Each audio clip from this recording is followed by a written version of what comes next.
Hello everyone, my name is Adam Michael Anthony Simpson and you're watching my YouTube channel, Adam M.A. Simpson. In today's episode, we'll be interviewing Dr. ODanielle O'Sullivan, or who we call OD.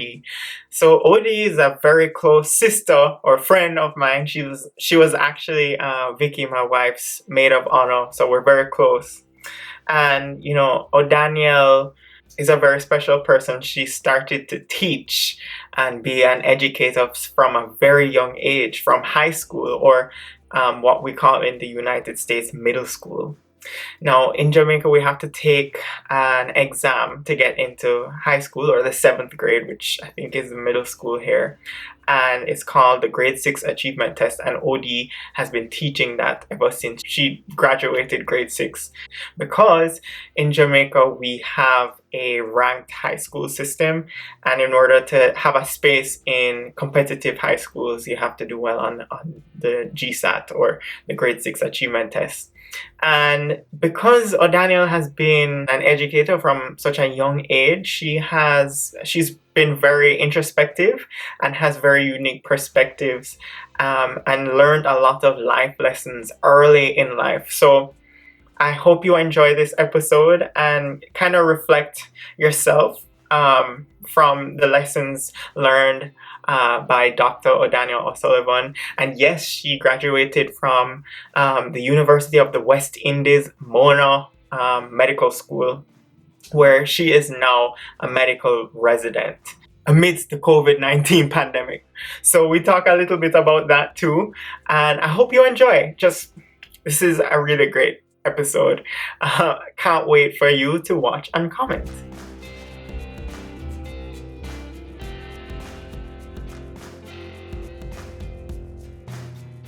Today we have an interview with Dr. ODanielle O'Sullivan. And ODanielle, please introduce yourself.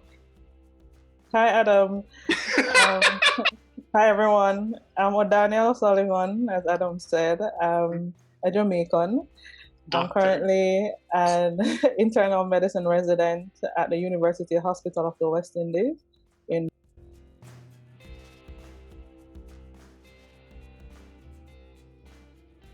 You said you're internal medicine at University of the West Indies, Mona. That's where University Hospital. Yeah. Mm-hmm. Which is also where Vicki went to medical school. Vicki is my wife, and you were her maid of honor in the wedding. So that's the tie between myself and OD, and well, also we were friends from high school too. So we go a long way back. Yes. Great. So ODanielle, please explain to us your background and how you became the medical doctor that you are today. From as far back as you can remember. Please, yeah. Anything that just popped up in your mind. All right. So I'm Jamaican, as mentioned many times. Yes. I grew up in Jamaica. St. Andrew, with my 3 brothers, my mom and my grandma. But as I said, it takes a village to raise a child. Yes. So my church and school communities were very influential in terms of the values that I adopted as I go along. So as far back as I can remember, I think probably one of the most crucial parts for me in terms of life and just values and role models started when I was in grade 6. And at primary school, and grade 6 is that year where you're being prepared to enter high school, but before you can enter high school, you're prepared for the primary exit exam. And in 2005, years ago, that was GSAT, for both me and Adam.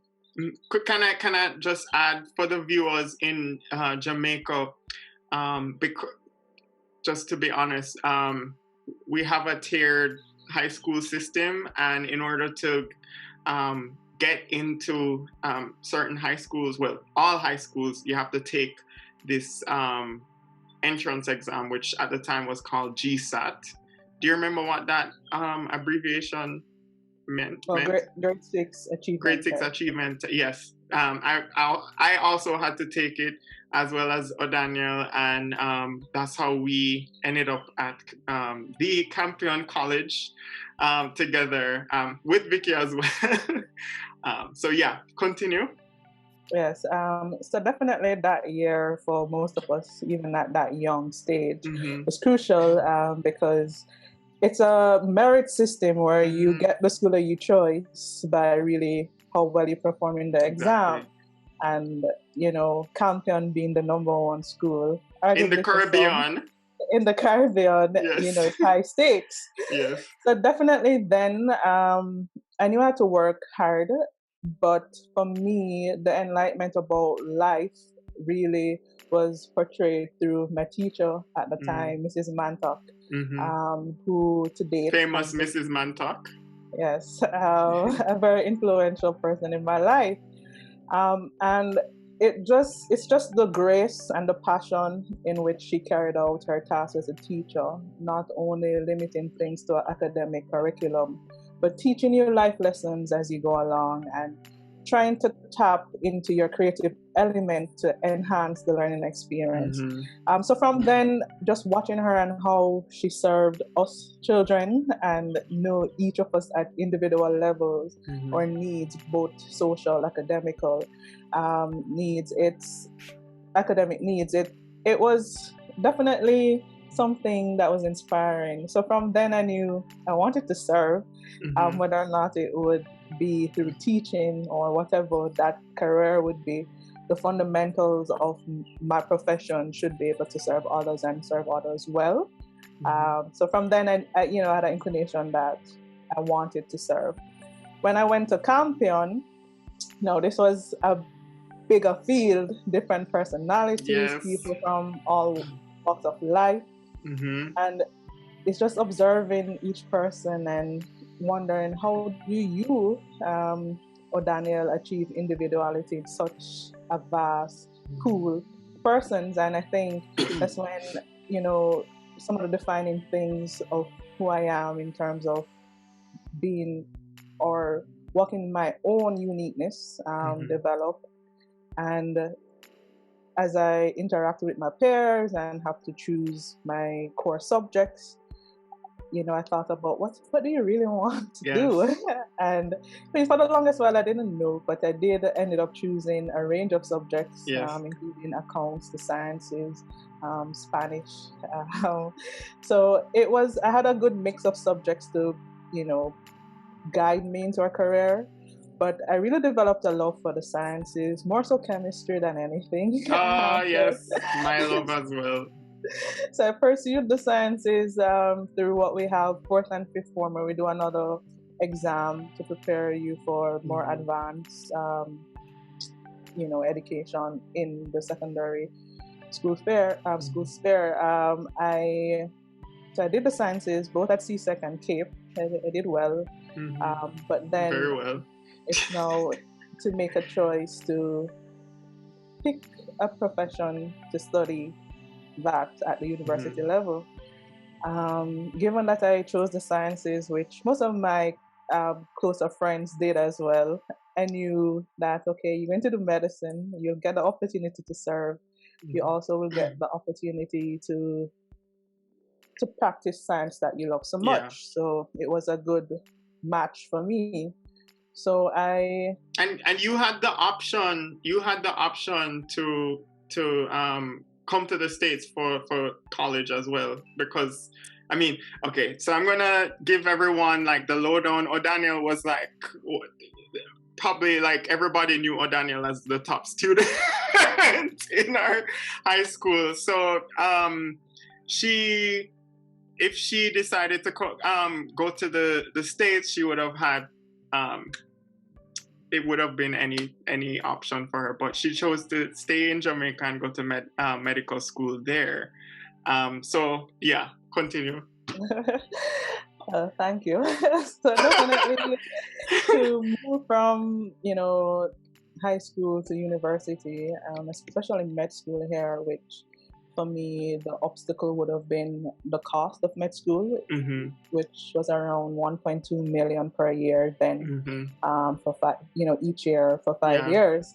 That's a lot of money, even if it's Jamaican dollars. Yeah, and, it is. As such, definitely I knew I had to work a little harder. So I did work extremely hard then, with the hopes of, earning a scholarship to finance university. And luckily I did. I got a full scholarship to come to University of the West Indies, where I did medicine. Yes. And went through the 5 years med school, after which I graduated, and then did internship here at University Hospital of the West Indies. Yes. And another year, which is called the SHO year. Yeah. Then I applied for the internal medicine residency. Yeah. So here I am. That's where you are now. Awesome. Right. And one aspect of your story that I find inspiring, mostly because in Jamaica, I don't think we have a give back culture.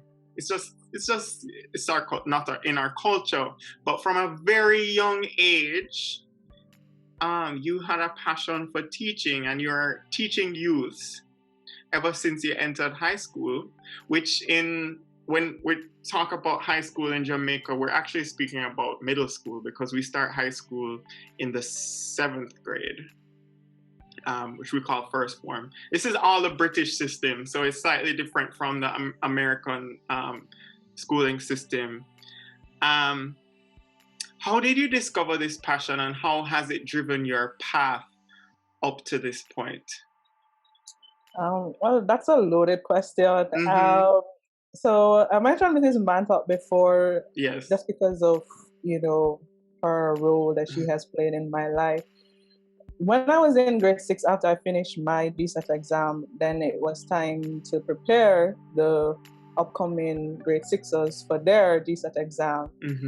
But she would have started them in May of that year. So I was still being grade 6, hoping to start high school in September. So those students, they started their preparation while I was still at primary school. And I was helping her, just out of passing time and having something to do with my time then.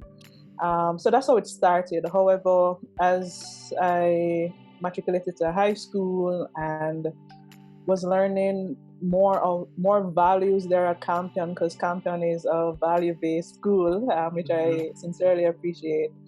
And just one of the things that our principal at the time, Mrs. Baston, she emphasized was having the spirit of the Campionite and not the spirit of the parasite. And, that has always stuck with me, just because of her explanation of, what a parasite is, something that always takes. And as you mentioned, the spirit of the Campionite is that giving spirit, that serving spirit. And as I mentioned before, serving was always one of those crucial things that I wanted to do. So as I, volunteer and help prepare the students, it was my way of giving back. And I think as well, as the years passed and students look up to me as a role model and have their own questions about how you did so well, and how do you go about XYZ, and just teaching them at the time just simple things, again not limited to academic curriculum, but just encouraging them to do their best, and that's whatever their best is. It doesn't have to be 100%. It could just be 70, but that's your best shot, and being fulfilled and appreciate that about yourself as a student. And I think it's just those little things, and watching another generation come up, and to see where their minds are at, and them trying to find themselves and gain self-esteem, those things. By the time I had reached high school, I was pretty sure about who I am and the person that I want to be. And again, just how to achieve individuality for me, I would have had a firm grasp on that by then, so I could advise the younger students. So that experience, I was teaching all the way up to med school. And one of the things is that it's time demanding as well. Yes, And very much so. I did a number of subjects, both Yes. in C-Sec and CAPE and even med school. So it taught me self-discipline and good time management skills and how you divide your time. And also, it made me appreciate the multifaceted nature of an individual. You don't have to put yourself in a box. You're not only a doctor, you're not only a med student. You're a daughter, you're a sister, you're a friend, and you're human. Intersectionality. And trying to fulfill all those roles. So definitely, I learned a lot about myself while teaching. I learned a lot about students and how they view the academic system that we have and what they think they don't like, what they would have wanted to see more in the school system. And not being a formally trained teacher, but just from my experience and helping them develop, it really gave me more insight in how crucial it is in terms of our school systems, the role that it plays in the development of youngsters and the expectations they themselves have. And that's why teachers need to be paid more. Definitely. And why our opinion and the lessons that we teach them, how they take these things throughout life. Because definitely for me, some of the things that I learned from primary school level, secondary school level, I use them today in both as a doctor, but both as just a person interacting with another human being. So those things are important. Those things I've learned. Those things I try to live by.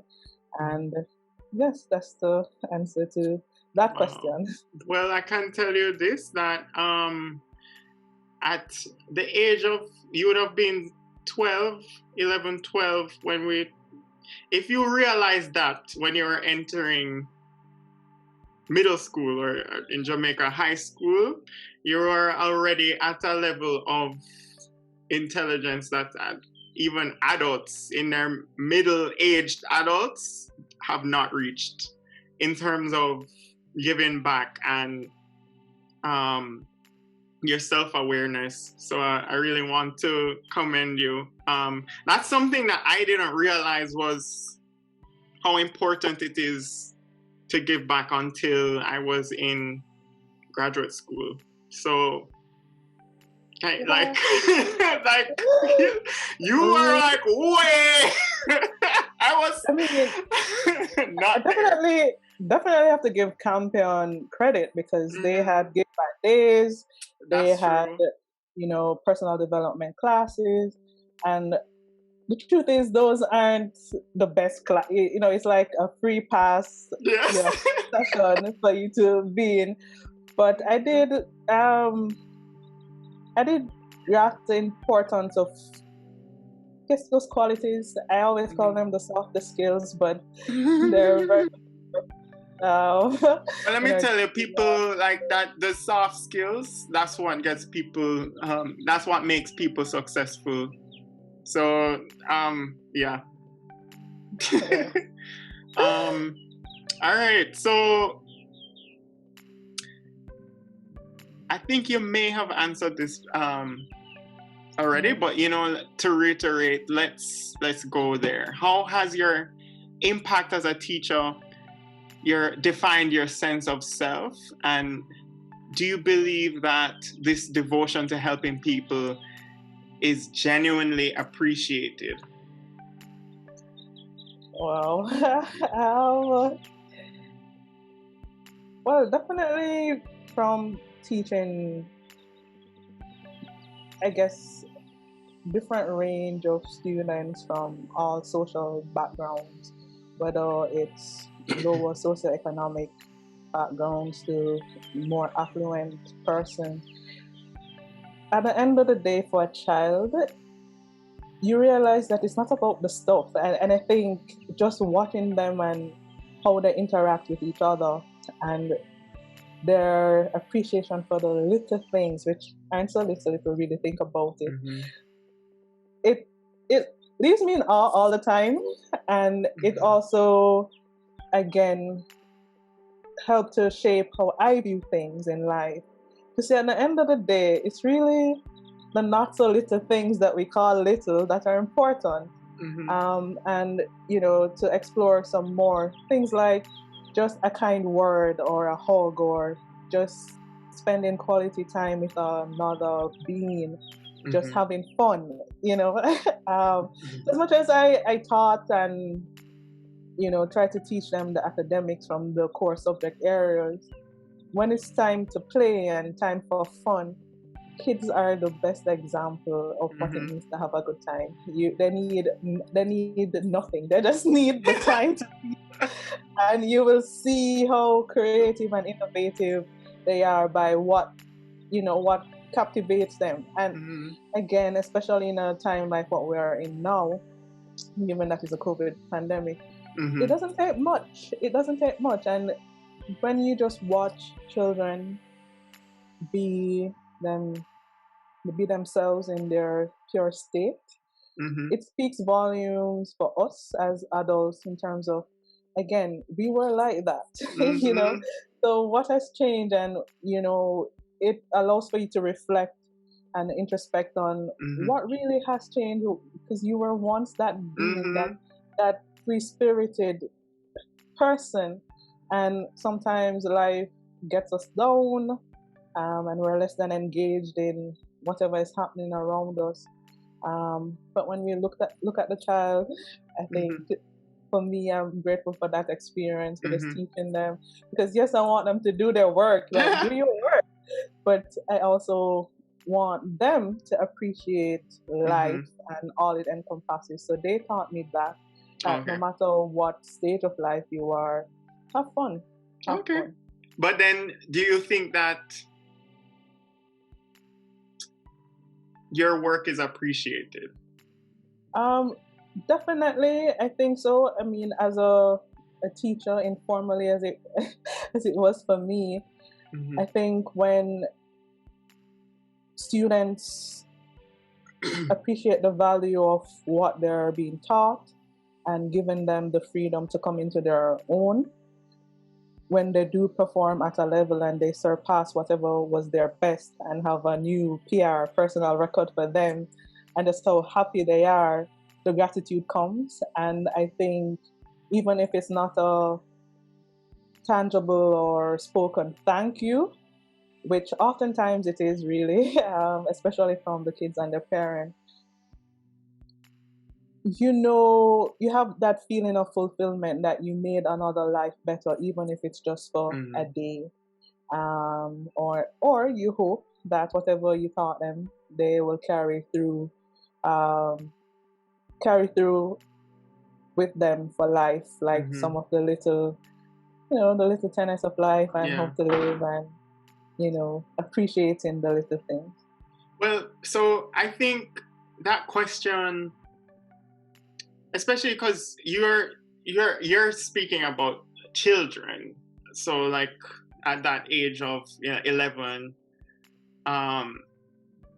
So I guess when I ask if your work is appreciated, I guess it would be, is your work appreciated by the parents?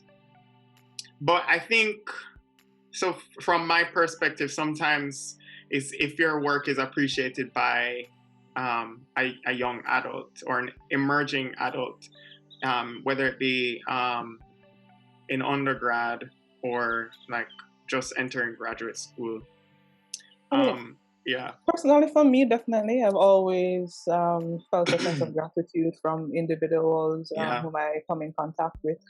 But if you look at alumni associations for whichever institution, and you hear the stories, and each person with their own unique experience, and they speak about influential people in their lives, oftentimes a teacher is mentioned. And again, we mentioned how important being a teacher is. I definitely think, whether, as I said, whether it's a verbal thank you that the teacher received, or a gift, just to see the individual that persons become over time, and even if they don't get to say it to the teacher in some form or the other, they will mention it, which means that the impact is far-reaching from just a year spent in our class. So definitely, I think the work of teachers appreciated by the students, whether or not they're adequately compensated for all they do, that's another question. And definitely that's something that needs to be fixed in our society. And I can probably extrapolate and say societies across the board globally. So yes. Yep. Yeah, I agree. Yep. So then, as a teacher, wrapping up this section of the interview, as a teacher, what would you like every student to know from your perspective? I guess you could answer this as a teacher that taught a student that is now grown. That's now grown? Yes. So what? Yeah. Okay. Definitely, I guess targeting secondary and tertiary students is do your best. And I think in saying that, I want you to also define what is best for you. As I mentioned before, best is not necessarily an A or 100% for you, and you should be able to be at peace with that, but know that every time you show up, you're doing your best. You're preparing yourself to go ahead and give your best. And as well as, I want to also say, don't box yourself in. I think sometimes, especially in the Jamaican society, we believe that being quote unquote bright by reflected in your grades is the only way. But explore your talents, explore everything that makes you you. Your uniqueness is what will take you through, really, and make you different from an ODanielle or from an Adam. So appreciate those little things about yourself, and always be gentle with yourself. Don't beat down on you too hard. I mean, life, as you will come to see, it can be difficult. So being able to be gentle with yourself, give yourself, breaks and time to rejuvenate and come again. Go back to the drawing board.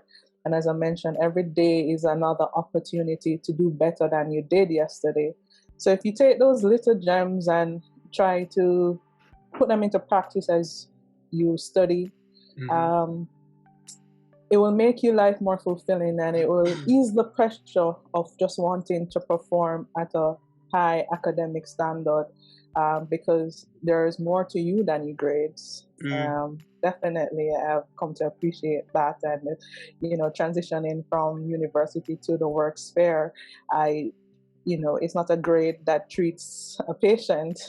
It's a person. Person. There's always more to you than grades. Yep, agreed. Completely agree. Thanks for watching part 1 of this episode featuring Dr.